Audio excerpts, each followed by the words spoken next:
Hello world, I'm back again with another video. Today we just learned that Erik Ten Hag got sacked with immediate effect by Manchester United. Smiles on my face. I might throw something on the grill for real. Everything. I mean, it's awesome because I was slowly losing love for the sport. It was getting that bad, you know. But wishing him all the wishing him all the best for real. But now that he has left his position as Manchester United manager, I'd like to go United under Erik Ten Hag. Firstly, we talk about we'll talk about the Manchester United halftime record where we haven't lost in a long time, over decades, while leading at halftime. And surprisingly, considering how bad we have been for like the past almost 2 seasons now, we still have our record intact. We still haven't lost a halftime game while leading at we still haven't lost a game while leading at halftime, which kind of makes sense sometimes. Where if we're gonna lose from halftime, from first half, so it kind of makes sense sometimes, but it's still impressive because sometimes we do take the lead and somehow we hung on. Surprisingly, but speaking about surprisingly, number two is also surprising is the fact that Erik Ten Hag actually has a 54.1% win rate with United, which is bizarre because like we've only played good football for like half a season, which was in this first season, which also started with losses at the beginning of the season. Kind of impressive in the fact that I didn't know it was that high because it's like I think it's like the second or third highest post Fergie, surprisingly, and he has been really bad recently. So yeah, I guess that's a. But also, it's his lose percentage is also kind of crazy. It's about like 36%. So that's also crazy. Two back-to-back worst loss percentage stats at the beginning of the season by this time of the year. The 9 games, he holds that record, and then back-to-back seasons. Kind of crazy. Just putting it out there. Another point is that he did a good job or had a good attempt in trying to stop player power at United for the ever since Fergie left.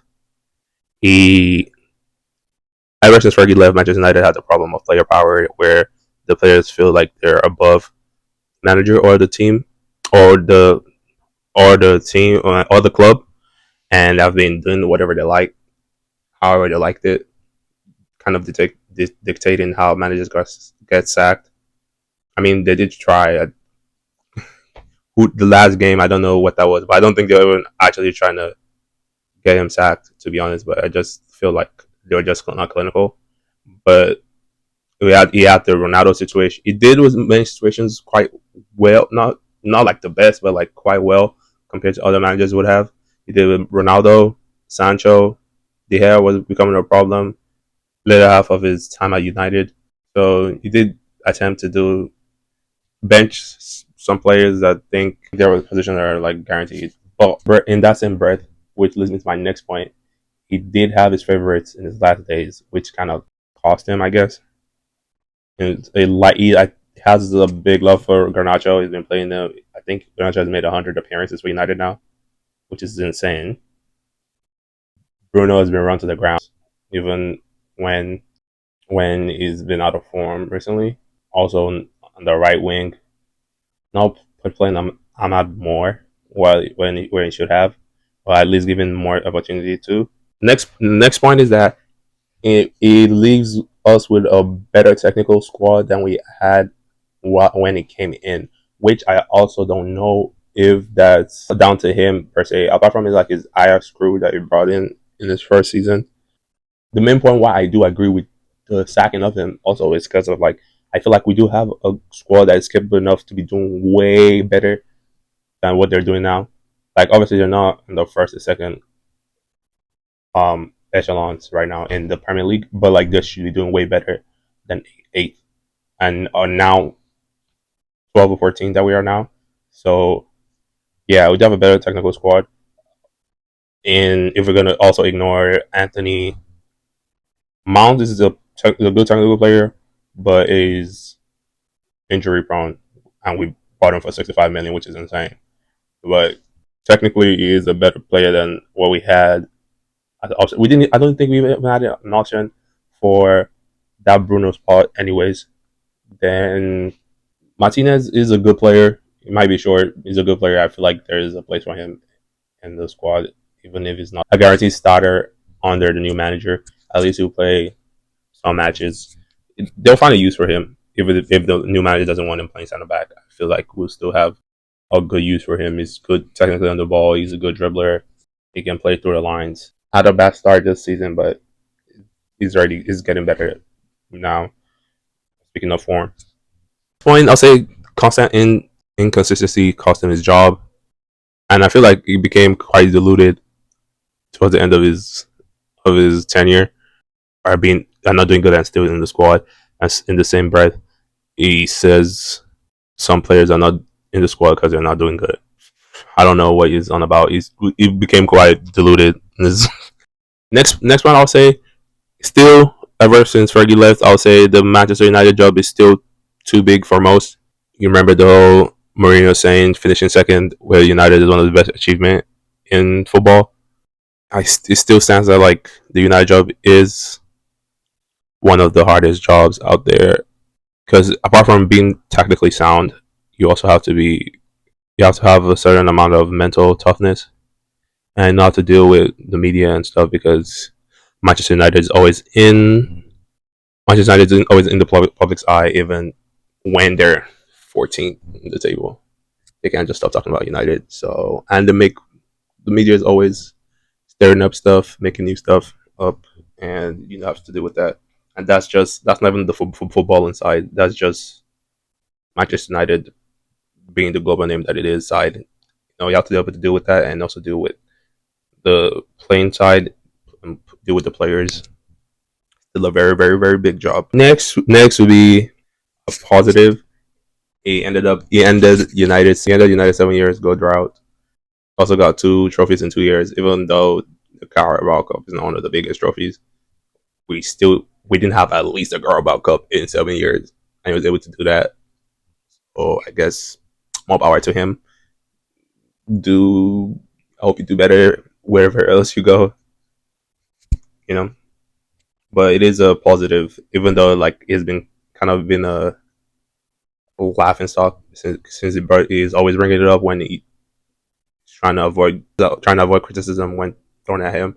It brings up the fact that we've won trophies in his last 2 seasons, but we did win trophies in his last 2 seasons, and we haven't won trophies in the past 7 years before that. So I guess that's a positive for him.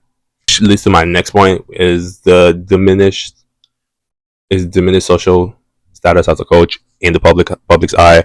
I feel like INEOS should have fired him, or INEOS should have sacked him in the summer, regardless of the FA Cup trophy, because he would have left on the high, and would be seen as, oh yeah, he just won a trophy. Because even with that trophy, we did finish with a negative goal difference. We're really bad in Europe. We're really terrible, but I think he would still had something to say that, oh yeah, I won trophies. But now with all the results that have happened recently, recency bias, people have that in their mind of the hard times we go through under him. So I don't know if he's gonna be able to get a new job anytime soon, or which club will be able to hire him anytime soon.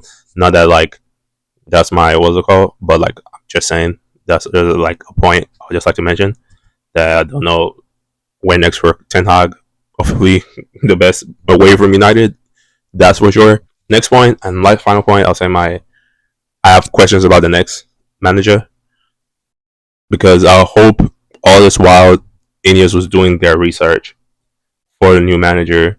I think now Ruben Amorim from Sporting CP is kind of one of the top names that they're looking at. Also, I think they met with Javi the past month twice and his representative. So I think they were same managers, but for as of right now, Ruud van Nistelrooy is going to be the interim manager. I just pray and hope we don't go on with the previous sentimental route of putting a United legend under at the job. We do get a couple of good performances. New manager bounce, we're doing nicely, and they just forget trying to find a new manager and just let the interim get a new contract.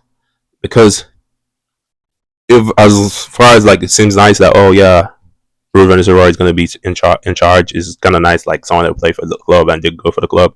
It's going to be the manager.